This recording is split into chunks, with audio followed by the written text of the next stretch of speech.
هێزن ئاسایشا ڕێڤەبەریە خۆسەر لە ناو کامپا هۆلێ یا ڕۆژاوای کوردستانê li pay şaneyên razayî yên Daişê de digerin. Bigotina fermandarên operasyonê piştî ketina rejîma Esed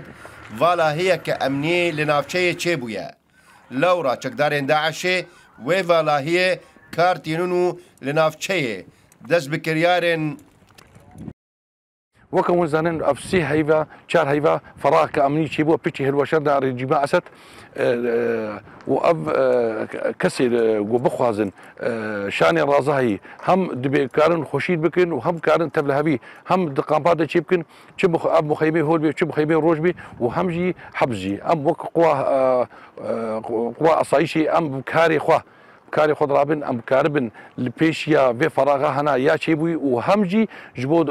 كسي شاني رازاي ام البيشيا وابسكرين ام وك اصايش ام كاري خد جخيني چافديريو بشكينينان لناف كامبي هروها ريلبر رواندنا مالباتين داعشي جكامبي جي دقرن روجا السيايا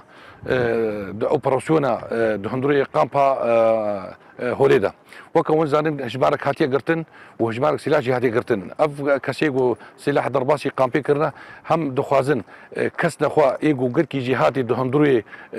تنظيم داعش كاربن ودرخن وهن وكي ديجي دخوازن هناك عائله خياي جبو درباسي الاني خبكن وكاربن جو جهندوري قامبي